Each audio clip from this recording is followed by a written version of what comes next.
cache-cheveux.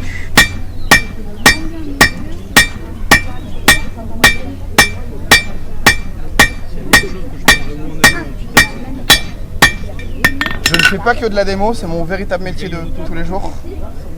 Même pas, tu sais quoi, je peux pas faire ça. Faut bien s'échauffer sur quelque chose d'assez simple qui permet de faire les poignets, les doigts, les machins. Juste parce que je vais bosser comme ça pendant au moins 40 ans. Donc,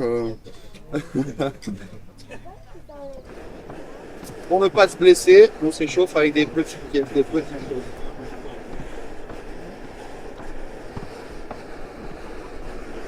Pour ceux qui veulent faire de la muscu, la forge est très très bien. Parce que là, ça paraît pas, mais toute la journée à faire ça, je tire à peu près 10 à 15 kg.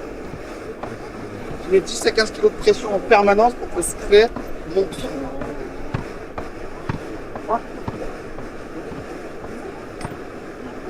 Je peux vous le dire, ça fait les bras.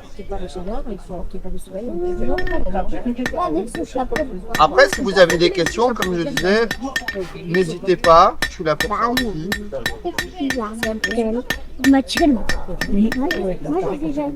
Est-ce que vous forgez habituellement? Alors, c'est très vague comme question, puisque je forge quasiment de tout. D'accord. Par exemple, le trépied qu'il a derrière, c'est mon travail. D'accord. Et je parle bien de forger. Si vous regardez les piquets qui sont au sol, qui sont plantés, ça c'est mon boulot aussi. Je fais des couteaux, je fais des cuillères, des fourchettes, on peut passer sur de la clé, mais de la vraie clé pour un cadenas. On peut faire du pique-à-cheveux, on peut faire du coup. C'est tellement vaste. Moi déjà, on a commencé à me demander des pièces d'armure, je fais... Pas envie. Mais je vais être obligé de m'y mettre.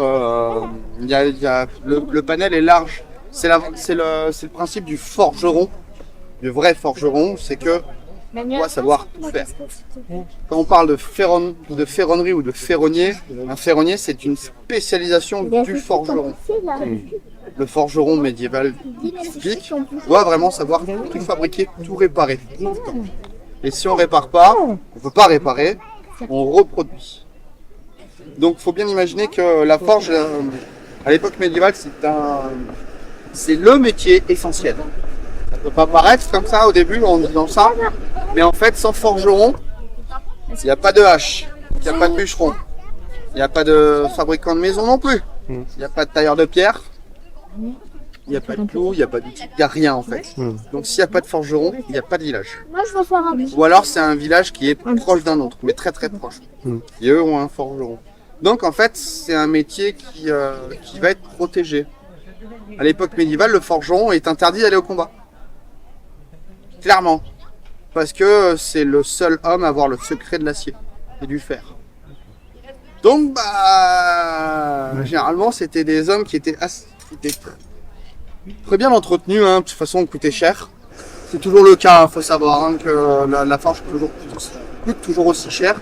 Même si elle est industrielle désormais et qu'elle est moderne, les forgerons coûtent toujours aussi cher.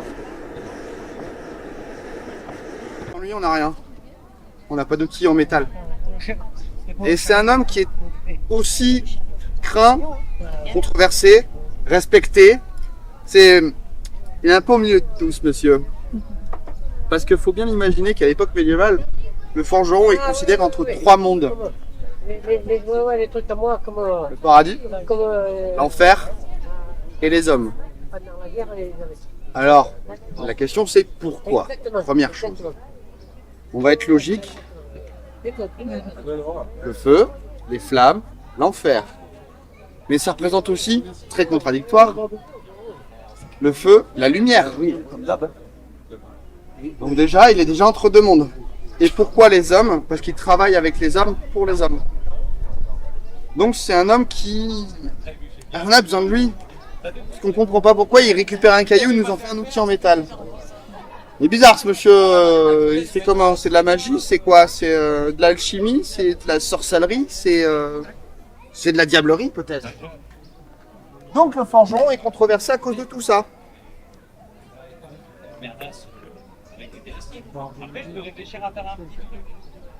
Après, qu'est-ce que je peux vous dire d'autre ici?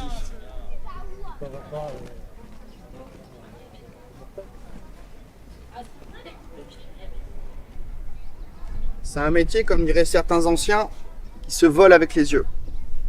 Et vraiment, je peux dire que j'ai essayé cette technique et cette méthode de voler avec mes yeux, et ça marche. Quand on commence à comprendre ce qu'on fait, ça fonctionne très très bien. Et bizarrement, on va plus vite. Donc le forgeron est quelqu'un d'essentiel. Sans lui, on n'a pas de portail, on n'a pas de grille, on n'a pas de clous. Des simples clous, hein. Maintenant, on se dit, ouais, c'est bon, je vais acheter les clous en commerce. Ah, vite. Ah, mais est-ce que vous savez comment sont faits les clous? Maintenant, ils sont faits à la chaîne. C'est une machine qui est automatisée et elle envoie 200 clous à la minute. Elle n'est pas finie en plus, elle n'est pas finie. Donc, en soi, oui, c'est rapide, c'est une machine. Mais à l'époque, il fallait les créer. Il nous fallait une cloutière, il fallait la matière pour les clous, il fallait tout faire en fait.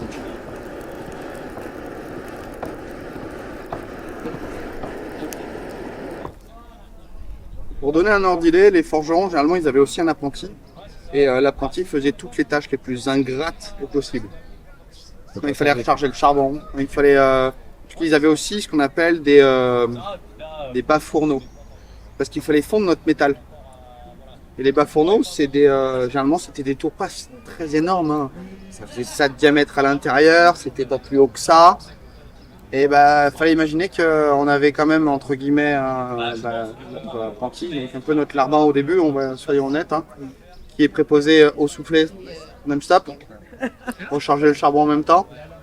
Et le forgeron qui est à côté, qui vérifie, qui regarde, puisque c'est lui qui connaît son métier. Et c'est là que ça devient un peu dur, mais intéressant, parce que la transmission c'est toujours faite, mais ça a toujours été une transmission visuelle et orale. Il n'y a que dans nos époques, à partir du XVIIIe siècle, qu'on a commencé, pardon, non, excusez-moi, XIVe siècle, on a commencé à voir les premières forges industrielles. En France, notamment. Nous sommes reconstituteurs 14e. Et il faut imaginer qu'on commence à avoir des marteaux pilons, donc de vraies machines qui tournent avec une roue à aube. Et là, c'est là où eux ils ont commencé à avoir des plaques. C'est là où la guerre a commencé à s'industrialiser, clairement. Et il faut bien se rendre compte qu'en France, entre le 17e et le 19e, on a recensé plus de, je ne sais plus si c'est 16 000 ou 60 000 moulins à eau fonctionnels en France. C'est pas compliqué, à un lieu à la ronde, on avait un moulin.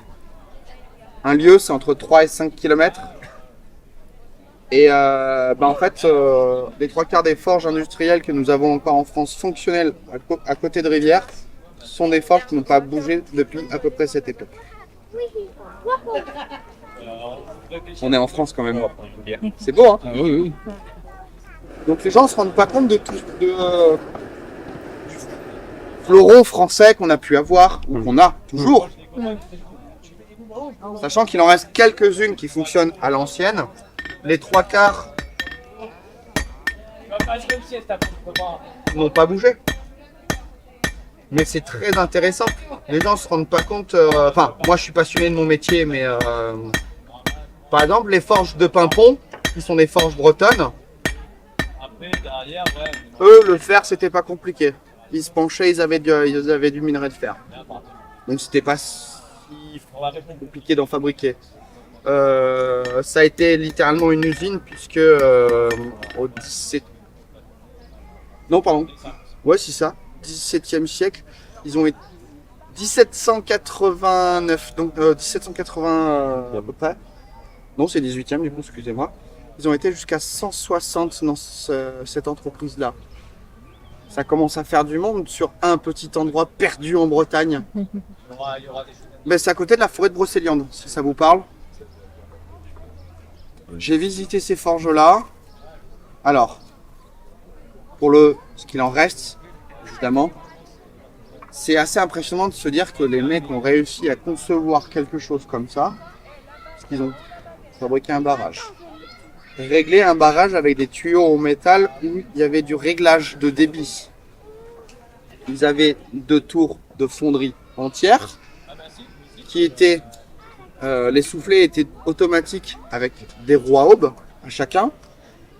Derrière, il y avait aussi des laminoirs qui étaient engagés avec des roues à aube. Donc, c'est par contre, roue immense. sur papier, parce qu'ils nous ont montré des iconographies.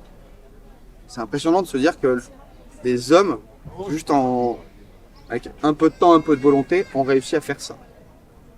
Et à côté, il y avait d'autres forges. Donc, sincèrement, moi qui suis du métier, soulever autant de matériel avec autant de monde, c'est beau.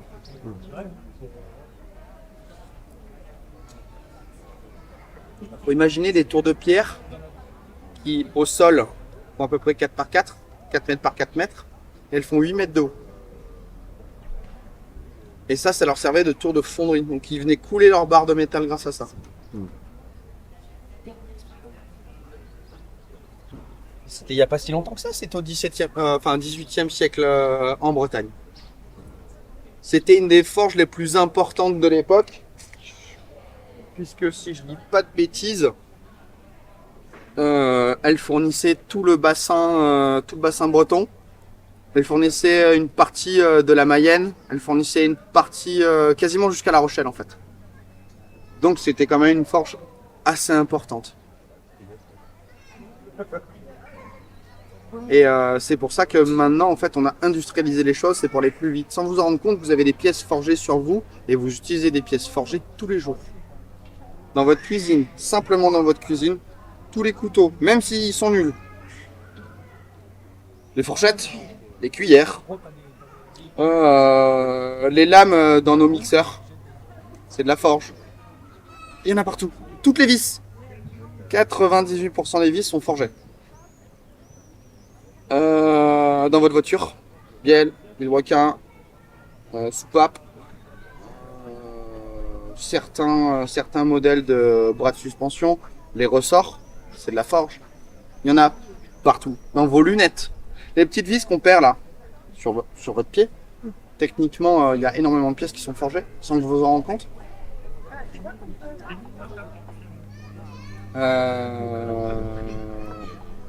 Ma boucle de ceinture. Pourquoi on forge une boucle de ceinture? Ça peut paraître débile, on pense qu'on met pas d'effort dessus. Sur une ceinture, on met en général 10 kg de pression. Donc il faut que la boucle en métal, elle puisse tenir le choc. C'est pour ça qu'elle est forgée. On forge pour des raisons qui sont strictement mécaniques. Bête, hein? Je fais ce couteau-là couler, je fais ce couteau-là forger. J'ai des différences mécaniques notoires.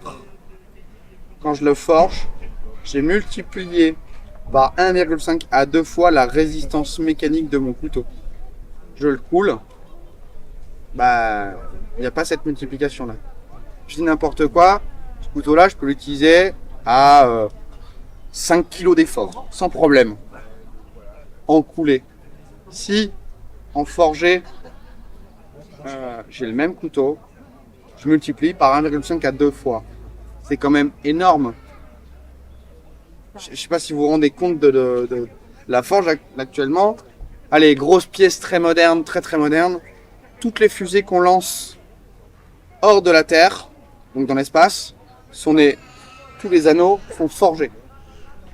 Sans exception. On n'a pas le choix.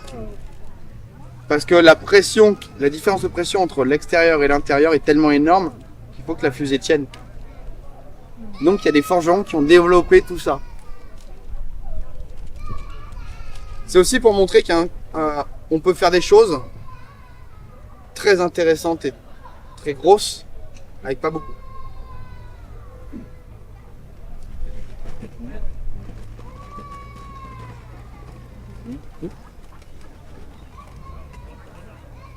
Maintenant, si vous avez des questions, vous pouvez en poser. Merci beaucoup. Merci. Mais de rien. Les accidents de travail des forgerons au Moyen-Âge étaient nombreux.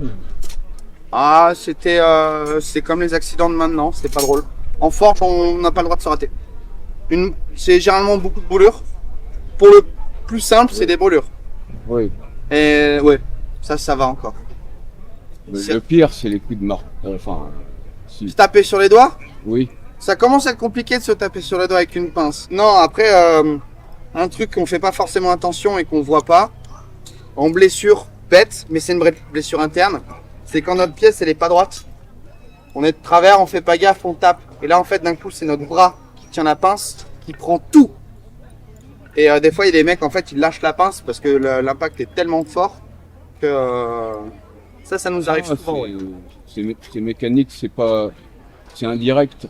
C'est indirect, mais c'est les doigts qui prennent. Donc, en fait, c'est les tendons qui déchirent. Ah, c'est moins drôle là comme ça. Non, la forge c'est ultra dangereux. La brûlure au 3e degré, quand je suis à ma température optimale, c'est 1 dixième et demi de seconde. Donc pour le cerveau humain, c'est instantané. 3e degré.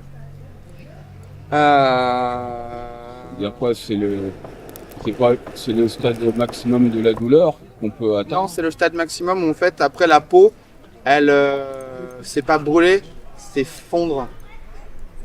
Et en fait, on brûle tous les nerfs. Ça va, Seb? Ça va.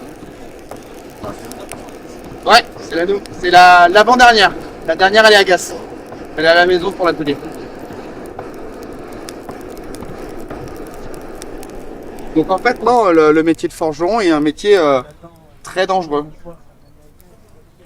Mais ça chauffe pas, c'est pas du bordel.